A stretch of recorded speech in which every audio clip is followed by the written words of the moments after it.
All right. Good afternoon, everybody. Welcome to another episode of the Fort Worth Community Arts Center's Boxed Lunch Program. Goodbye to all the spooky ghosts and goblins out there in October, and hello to all of the turkeys out there in November. Here we go, ladies and gentlemen. 2 months left in 2020. Let's see how we wrap this crazy year up. We are so excited to be here in November, and we welcome another fantastic guest with us today, the one and only Afton Battle. How are you doing today? Hey, Jason, I'm fine. How are you? Thank you so much for having me. I am doing quite well, and again, quite excited for the weeks ahead. I know tomorrow is an incredibly important day, and holding my breath to see how the world reacts. So, yes. Afton, before we get started and delve into our fantastic lunches today, do you mind taking just a moment and introducing yourself and telling us a little bit about who you are and what it is you do? Absolutely. I'm Afton Battle. I am the General Director of Fort Worth Opera. I am originally from Texas, born and raised. My parents live in Fort Worth, although I've never lived in Fort Worth, but I am excited to be here. I'm a classically trained opera singer, so music and opera are in my blood, they're in my DNA, and it just feels really serendipitous to be returning home, if you will, after all these years of having a little bit of a singing career myself, and then diving into arts administration, nonprofit fundraising development work that I've been doing for the last 7 to 10 years. Very nice, very nice. Well, we're so glad to have you. Now, I saw in your bio you've spent quite a bit of time in New York. Is that correct? Yes, absolutely. I did my master's at Westminster Choir College, which is just across the river in Princeton, New Jersey. Nice. And I moved to New York City after graduation and spent, at least almost 10 years there. I'll date myself, but yeah, I spent a lot of time in New York City. I love that city, really and truly, with all of my heart. It's where I met my husband. So it had where I met many great friends and had wonderful, wonderful opportunities, singing, creative, work-wise. And so there's a really huge part of my heart that is in New York City. Gotcha. Now you've been back in Texas, I'm assuming for the whole of the pandemic. Is that correct?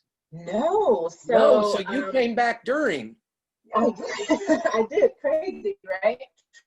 Yeah. What's it like to the pandemic? I was. Ask me in a few months when I'm done moving. That's how it's going. I was actually in Chicago. So my husband and I were on holiday in South America, enjoying our wonderful lives.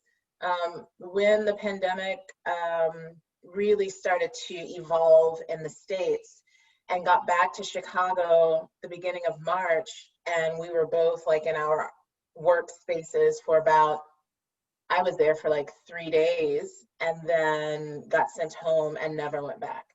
Wow. And he was there for about a week maybe and got sent home and then eventually went back in some capacity. Well, I guess maybe that was in in June. Oh, wow. Yeah. And so I've been working from home like all of us since March, and then started along the interview process for this position at Fort Worth Opera, and interviewing to be a general director of an opera company and performing arts institution during the middle of a pandemic is crazy. You know, it was just an amazing opportunity to be a part of this historic company and to really help to lead this company through this pandemic. But So I'm still between Fort Worth and Chicago. Wow. Still trying to, move all of our stuff here, but scheduling that and getting folks to do that in this time is very challenging. Yeah, to say the least. I can only imagine. I have some family in Illinois, and I'm curious. We'll get into some more of this as we delve into the interview. Do you see big differences between Illinois, Chicago, for example? I mean, what an artistic town, and Dallas, Fort Worth. Or are things pretty much the struggle the same in both communities? I'm just curious about how those two demographics are handling things. Yeah, so, Chicago, somewhat like New York City, has a lot of theaters, right? You have the Chicago Theater, you have the Paramount, then you have lots of theater companies, Steppenwolf, what have you, and then you have the ballet and the opera. So, and then you have all of the visual arts institutions. So much like Dallas Fort Worth, the arts and cultural landscape is beautifully represented in both cities. The struggle with Chicago in general is and was that most of the residents of Chicago take public transportation of some sort, a bus or a train, or a combination of the two. Very few people have the resource and or the capability, if you will, to drive, to get in their car and have that controlled environment. So the pandemic in Chicago is and was really eyebrow-raisingly frightening at the infection rate, hospitalization, Yes. because there was just a greater risk, a greater assumed risk of exposure because of everyday things that people have to do. Go to the grocery store, go to the drugstore, because you can't get in your car necessarily and go to that place. And you try to lessen the contact by not taking public transportation, but then you get into the problem with accessibility and convenience of these things being nearby, Right. which in some neighborhoods they're not. So you had folks who had to take a bus or had to take a train to get to these convenience, places of need.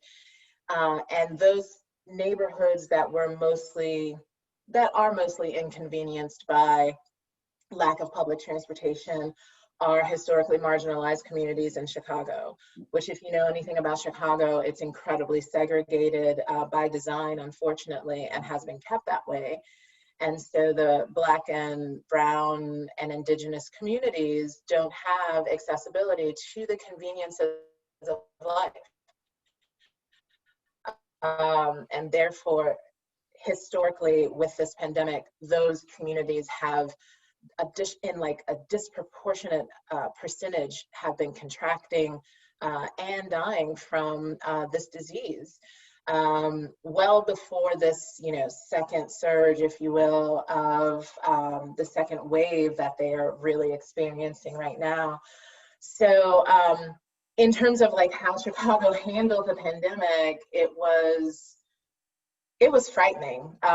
It was just, it was enough to make me go to Costco and spend $600 and $700 so that I didn't have to go to the grocery store. You know what I'm saying? So it was like dealing with it on that level. And the arts, much like across the country, just have, completely been fractured and frozen. And a lot of my colleagues still work in the arts and have had layoffs and furloughs, and everyone's trying to figure out, especially in the performing arts, how we can continue to perform, if we can, in some capacity that satiates our appetite really for live and or performing arts, and also that creates and continues to maintain that bond with our patrons and audience. Sure, sure. Just it's so insightful to hear accounts firsthand, and there's a lot of debate, communication, whatever you want to call it out there about it's this, it's that. And so I'm always so intrigued to hear, firsthand accounts of people that are there and in those environments to see how they perceive things. And, that really does become a truth, whether you agree with it or not. If it's happening in your life, it's usually true, at least for you.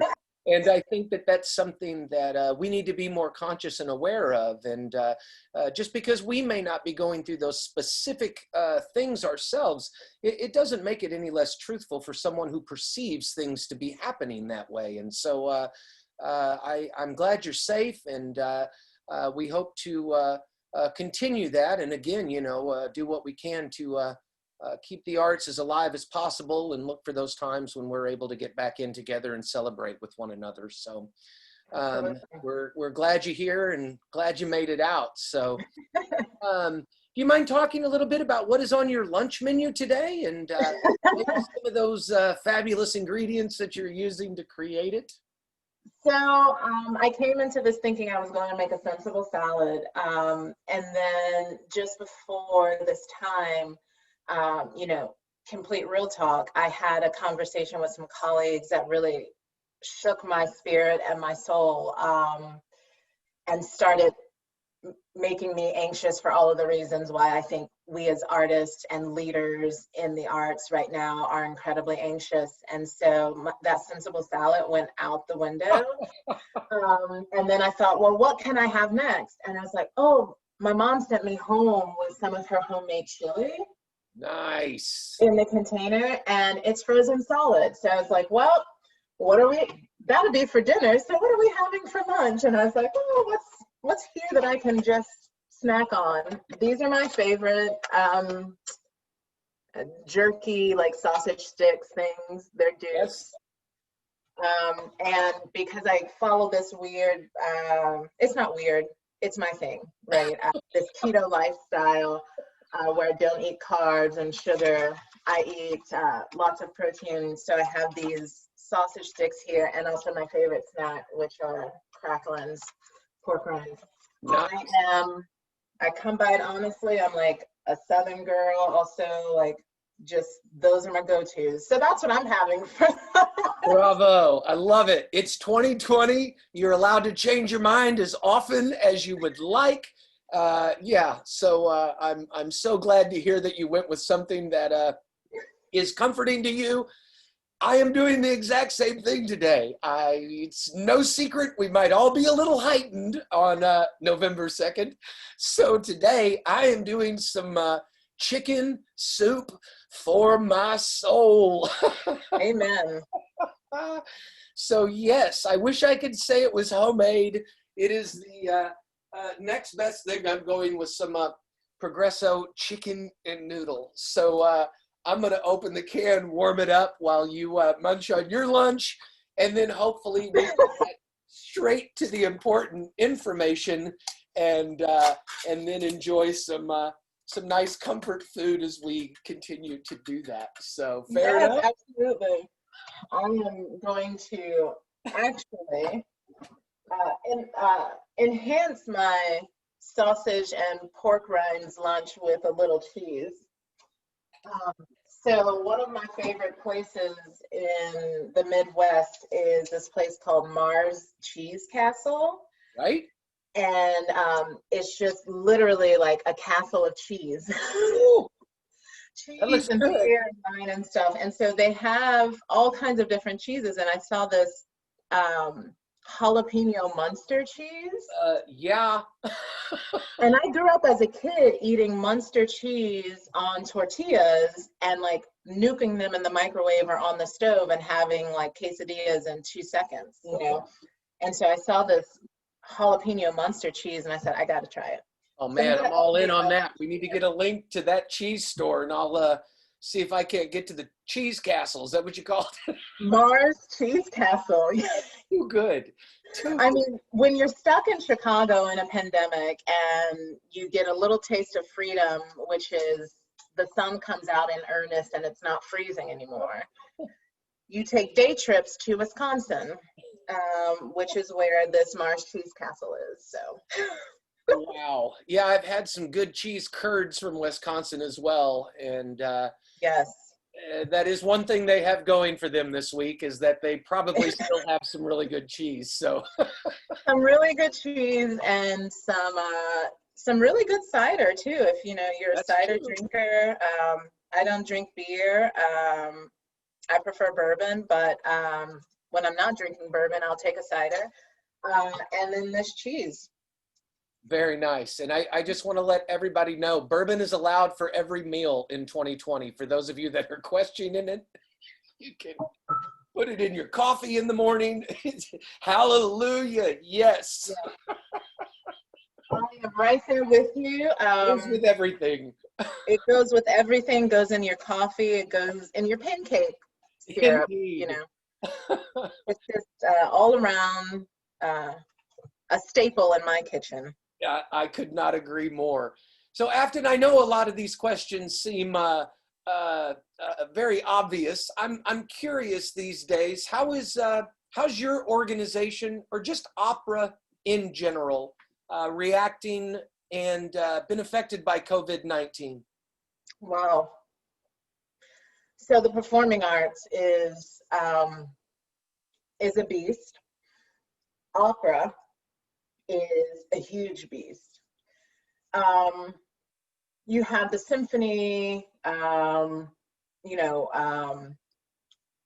chamber music type of instrumental organizations who have been able to quickly pivot and perform in spaces that are enclosed or outdoors because they are an individual and their instrument, whether it's a string, woodwinds, percussion.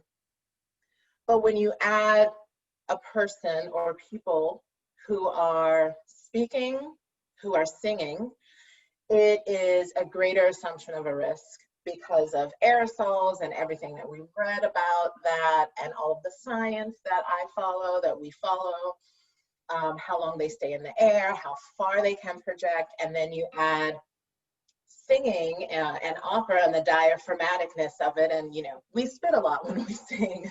Sure. And so it is a different factor than visual arts and some performing arts, because we have to take into consideration everyone whom we're on stage with.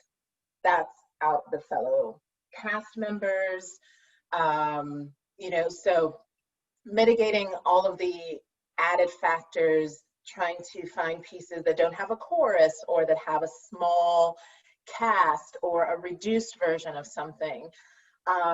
And so it's who's on stage with you, and then it is your audience, right? So you can't have an orchestra in a pit because you're spinning as you're singing, and there's droplets just go down. So then that's a different perspective, right? So maybe the orchestra has to go behind the singers, or maybe they're, on the side of the stage, or God forbid in a different room. But then you have the audience. So you think 25 to 30 to 50 feet from the lip of the stage. Wow. Is the assumed distance that you should be placing your first audience member. And in some houses, that takes up X number of rows already. A. B, most of these houses, if they are even open, are at a reduced capacity. So it just limits all of the availability. Sure. And then it's the ventilation, right? How long do you want to? How long should you be? How long can you be in this enclosed space with all of these particles flying around? So for opera, it is this, in my opinion, this huge pivot from what we're used to, from what we know, which is close interaction and, a big grand gestures of a stage and a set and cast, to more intimate type of offerings, more innovative ways to do them, and ways that connect with your audience in a more personable manner, that's not disconnected from a big stage and a big hall. So that's like what we're dealing with at the opera, is how can we even entertain performing live in person in a safe manner that's not only safe for our artist on stage, safe for everyone backstage who's making it happen, safe for all the musicians, and then safe for our audience.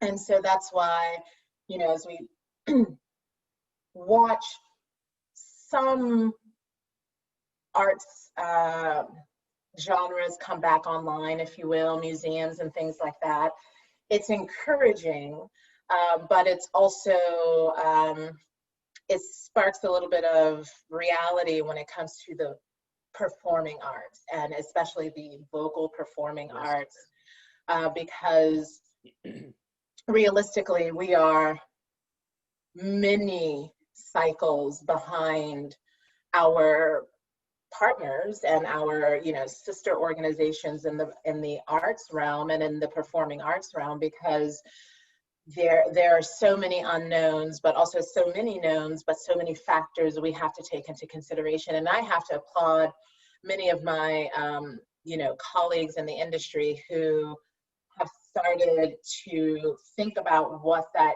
is for them coming back to performing, and putting together task forces, you know, that consist of scientists and, you know, people in the health industry to help guide their decisions and to help guide their protocol.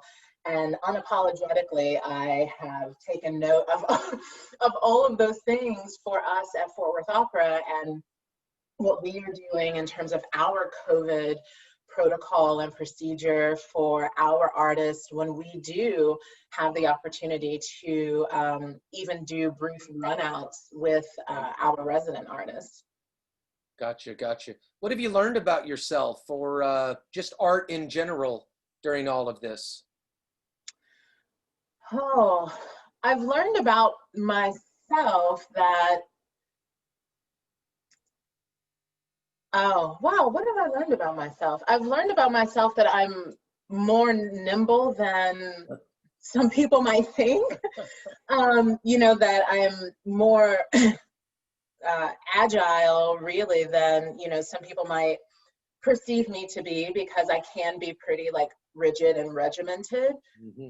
And I've learned that about myself in these short few months that I've been with the opera, and going down a pathway of thinking something's going to work, and you get to the point where it's very clear that that's not going to work and you have to pivot immediately, or going down this path in my mind of an idea of formulating that and what that looks like, and then talking it out with, you know, the people and, you know, the staff and, you know, my director of production, and everyone asking the questions that either I didn't ask or I just kind of put in the back of my head that it wasn't something that maybe I should ask or, you know, needed to ask, and bringing them up, and then just having to immediately pivot, because in my opinion, no is not an answer.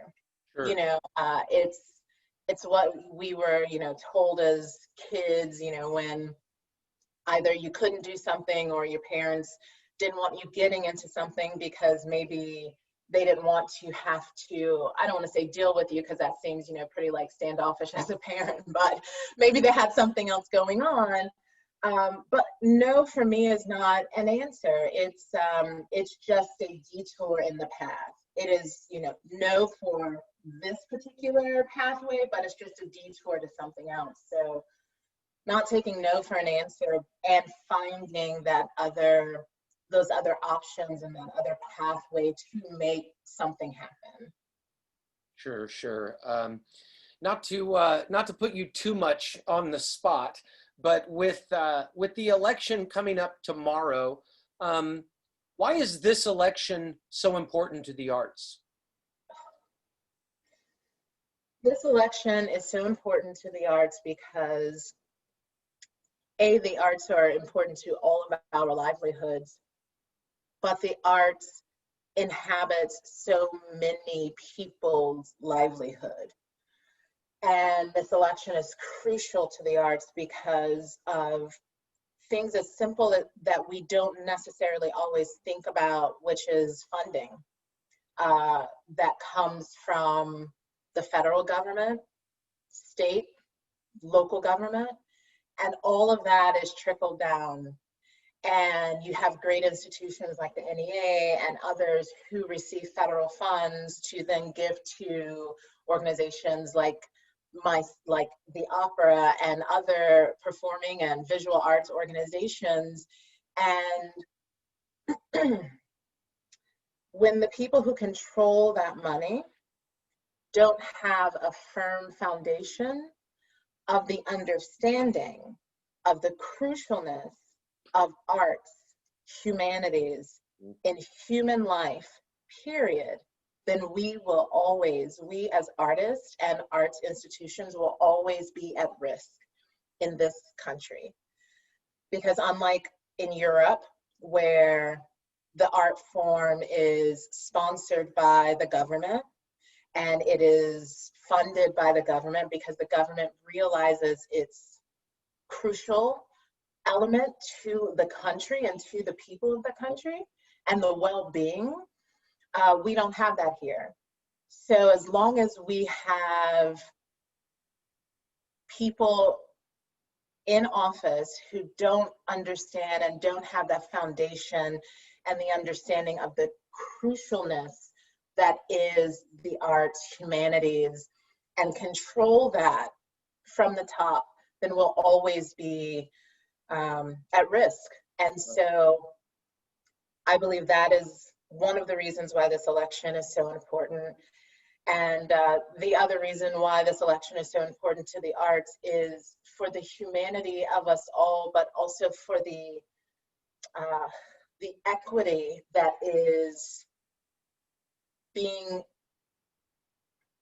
rebirthed in a way, if that makes sense. And that sounds foolish to say, but that is being exposed in this time in which art has come to its rescue, and so many people, so many fabulous artists have created art in light of this inequitable world that is swirling around us. That is what we now have to look at and listen to and feel and visualize for years to come. And so between having a firmer foundation of support from funding entities and institutions, to even having the capability to perform and the resources to produce art is incredibly important. There are so many arts organizations and institutions who will not make it out of this time. True. And that is, it is shameful on this country, and it is incredibly sad to know that some cities and states will lose their lifeline to the arts because we have failed to support this this genre and this economic field of art and artists and art makers throughout this time. So yeah, that's why I feel like it's incredibly important, this election. Yeah, well said, well said. People, I've heard many times in my life that arts are a hobby, or they're this or they're that. And yet I would venture to say that there has been a lot of artistic digestion over the last 8 or 9 months. And as petty as this may sound, it really does seem like one of the few uniters.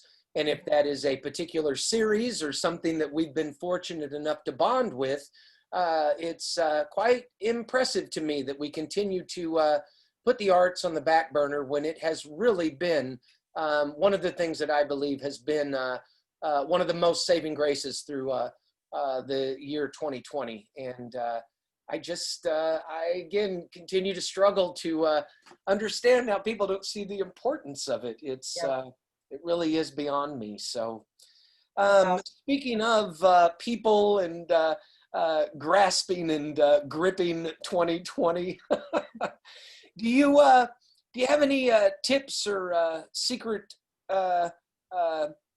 activities for staying sane and healthy through all of these times?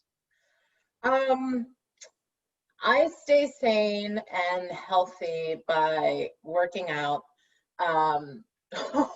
When we first went on, lockdown, when I was in Chicago, I immediately text someone who was a friend and my trainer at one point, and I was like, what am I going to do without the gym? Because it's such a it's part of my schedule, it's part of my routine, and it is an incredible release of energy and anxiety and just the day. And it clears my mind to prepare for the day. And if things have gone crazy or it's been one of those days, I can go to that in the evening to just, clear my brain.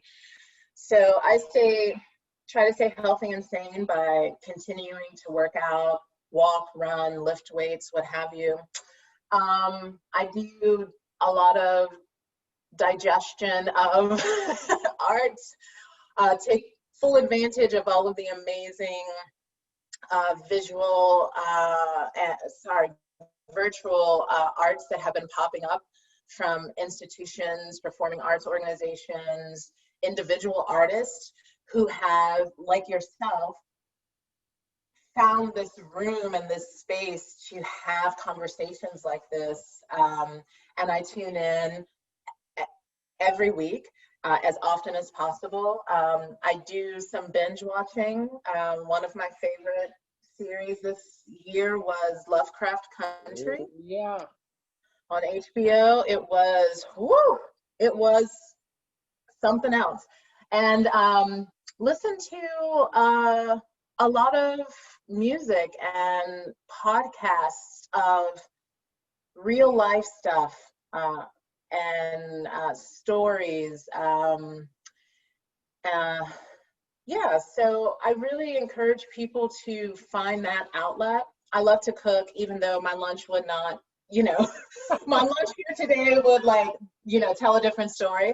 I actually do love to cook and bake. And so when I was deep in quarantine, I was doing a lot of that and trying to keep sane that way and finding different recipes for cocktails. And so whatever floats your boat between something, artistic and something culinary and something just, mind numbing. I just, tell my staff and everyone to find ways to go outside of what has become our normal routine, which is you wake up, you get dressed from, the waist up, and you get on Zoom all day. You step outside of that in some way. When I was in Chicago, I forced myself to go on an hour-long walk every day, even if I had already worked out, just to let go of everything. Right. So speaking of pivoting and all of those things, can you talk a little bit about Fort Worth Opera? How are they coping with things right now? Are they practicing? Are they performing? Are they just planning? What's going on there? So it's some of all of the above. We, right at the onset of the pandemic, had to cancel the 2020 festival season. And that then pivoted to a virtual online experience, which is the Green Room, which has been wonderful. It's been a great space that has highlighted and showcased some of our artists who were supposed to be a part of the festival in 2020, as well as our young resident artists, as well as some fan favorites of Fort Worth Opera, such as Jennifer Rowley, who had an extensive audition intensive workshop for several months.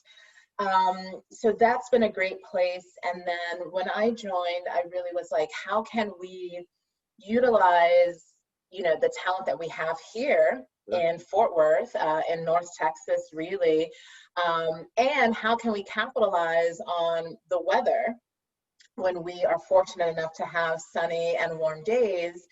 And so I really pushed the team to find these outlets for us to be able to perform outdoors. And this has come to a beautiful, beautiful, chaotic yet organized blossom of FWOGO, F-W-O, Go, which is Fort Worth Opera Go. It's our mobile opera program. And it is started with a opera truck, a pickup truck, and a flatbed trailer, just a trailer, not a flatbed trailer. I have to get all of the, the lingo right here in Texas now, but a trailer that we have hauled around, and we've been able to work with our resident artists and to do pop-up concerts. So it kicked off October 24th. We had about 5 stops that we did around town, just literally popped up in a parking lot and sang 15, 20, 30 minutes of show tunes and opera tunes, and just feel good music, and had folks who were there to experience live performing arts again for the first time in many, many months, right? Yes, yes. So that has been wonderful. We are continuing with that initiative and growing that program. And the basis of that program for me is more than just Fort Worth Opera being able to perform. It is Fort Worth Opera going out into the community. Yes. And bringing the best of Fort Worth Opera to the doorsteps of the community that makes up this city, that makes up this county, that makes up this area. Because the one thing that COVID has taught us, or the gift, if there is a gift that this pandemic has given us, it has annihilated all of the barriers to access for this art form of opera, which is undoubtedly an elitist art form. It has that stigma. And so COVID has erased those barriers, because why? Well, we're not coming downtown to Bass Hall. We're not going to anybody's hall or anybody's theater. It's all online. It's practically all free. So there's no excuse not to reach a greater depth of people. Sure. And B, there's no excuse for folks not to be able to interact with us.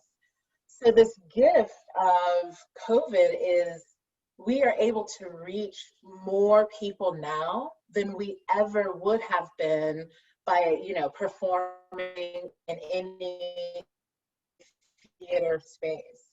And so with FWOGO, for me, it is continuing to build those relationships and continuing to get Fort Worth Opera into the nooks and crannies of every zip code of Fort Worth, to invite the residents of those communities to be a part of our family, to be a part of this community engagement programming, so that when we do get back into our space, they feel like they've been welcomed, they've been seen, they feel like they belong, which is so often not the case. Yeah. And, on top of that, it really helps us to build what is and will become the people's company. Sure. And I want Fort Worth Opera to be on the lips of everyone in the city of quality music and quality opera performances and great singing, but also wonderful community engagement activities and programming for families, for kiddos with children's opera theater, as well as, for adults who want to have a night on the town, if you will, that we are just embedded in the DNA of the city, which has not been the case in years past. So I'm super jazzed about that, and that's what we've been doing. So we haven't been rehearsing per se, you know, for performance or production, but our resident artists, we have two wonderful resident artists who are still coaching and doing their rehearsals every day.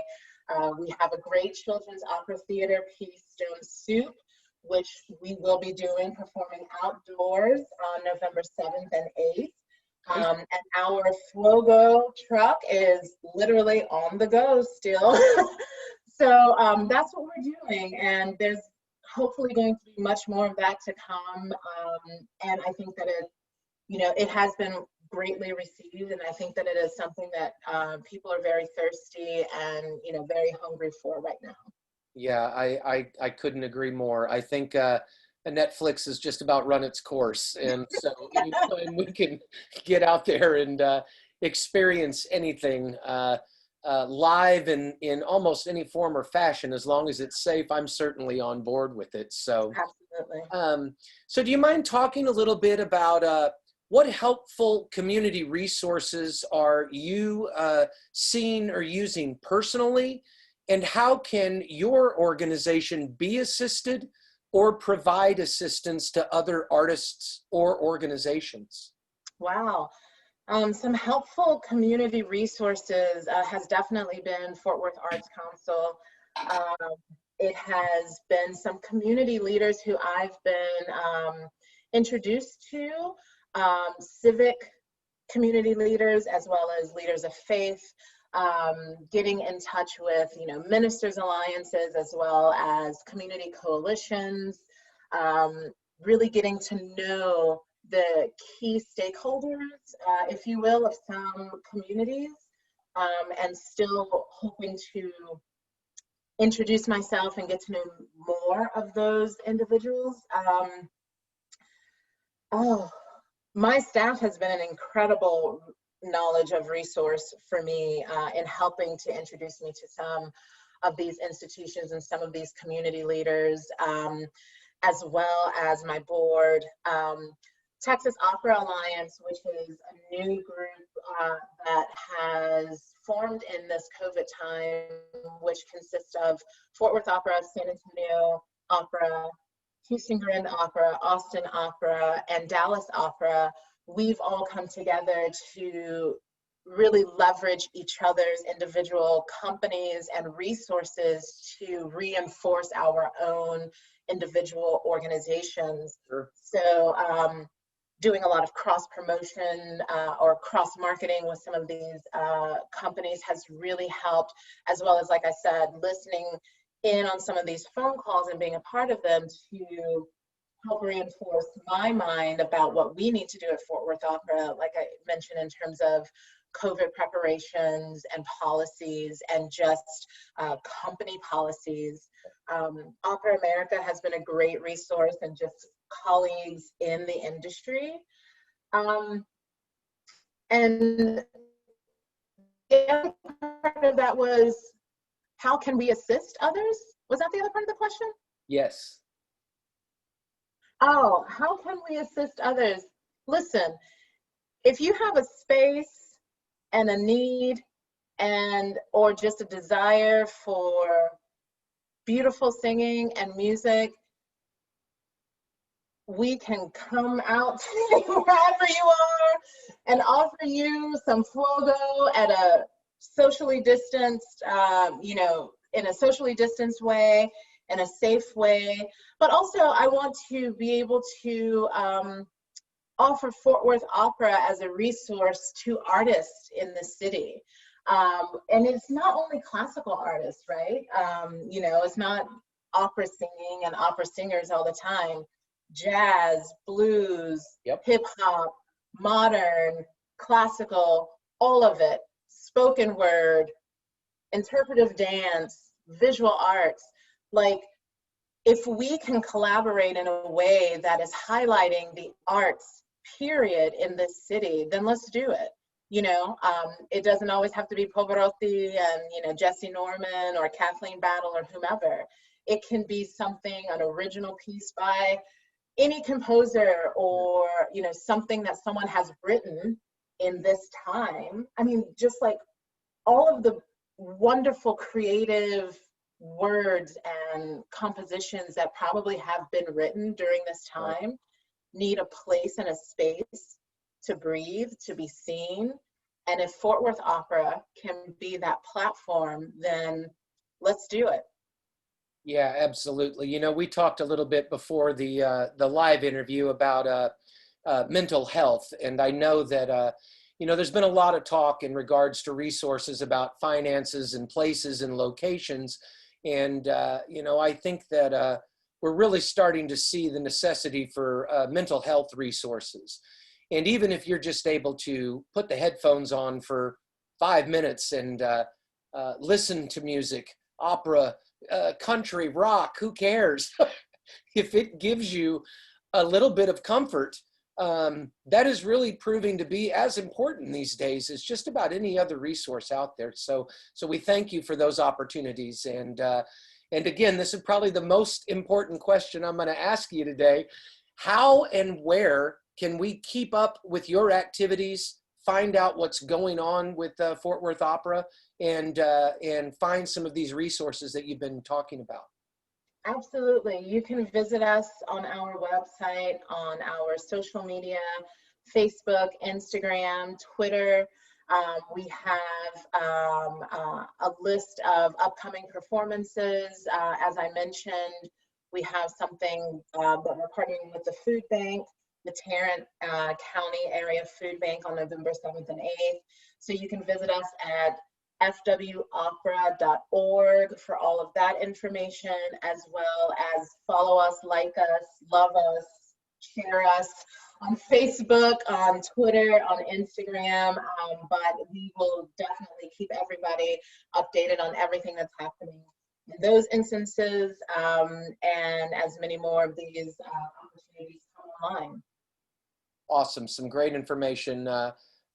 We are so blessed to have Fort Worth Opera here in the area, and I cannot encourage you folks enough to go visit their page, find out what's going on, and continue to support the arts. So, all right, Afton, I'm about to start plating up this wonderful soup here. Do you have any final thoughts or words of wisdom for the community out there? Yes, you know, the arts, as we've both said today, are just incredibly important for every reason. They unite us, they bring us together. It is the common thread, if you will. It is the common spoken language that we all share. And we have to do our part as individuals to help to support and uplift all of our arts organizations, not only in Fort Worth, but across the country. And we have to do our part to continue to uplift, encourage, and support our artists who are out here really trying to continue to produce and create their art. It is as important for them as artists as it is important for us as arts institutions to encourage them and to find ways to give them a platform to have their art seen and have it heard. So whatever that means for you, if you feel so inclined to support the arts, please do so. Every dollar counts. There's no gift too small, no gift too large for sure. And it all is incredibly needed at this time to help us to continue to do what it is that we do for our community, which is incredibly important to me and to Fort Worth Opera. Great words, great advice, and I could not agree with you more. So, all right, Afton, I can't thank you enough for taking the time today and joining us. Some great insights, some wonderful information. This is where we plate and show everybody how delicious our meals look. I just want to let everybody know Progresso totally came through today. They did. Nice My warm. Irish cheese capsule came through. I've cut myself some cubes of Munster cheese, and I can get a sausage stick out of here. I have this is like the perfect, you know, meat and cheese board almost. It is. It's a protein lover's dream right there. Oh, God, it is a keto lover's dream for sure. Afton, it's been an absolute pleasure having you. Thank you so much for taking the time. I would just like to Thank you. I remind. had a great time. Oh, of course, my pleasure. Welcome to Texas. I hope you are able to get your roots down here, and we'll do all we can to make you feel welcome, and more importantly, support Fort Worth Opera over there. So, for anybody that doesn't know, tomorrow is Election Day. And in 7 days, when we come back with our next Box Lunch episode, I'm quite curious to see how things play out. So, regardless of how you feel or what you think, please go vote, go vote, go vote. We need your voice now more than ever. Afton, what else is there to say? I think that sums it up. I could not agree more. God bless America. God bless everyone out there. Please be kind to yourself, be kind to others, and we'll see you guys in 7 short days. Afton, all the best. Please take care of yourself, and we look forward to getting over there to the opera as soon as it's safe. And until then, we'll find you online and take advantage of those wonderful, wonderful opportunities. So God bless you. Thank you so much. And with that being said, bon appetit, everybody. Bon appetit. Take care. We'll see you soon. Bye, everyone. Thank you.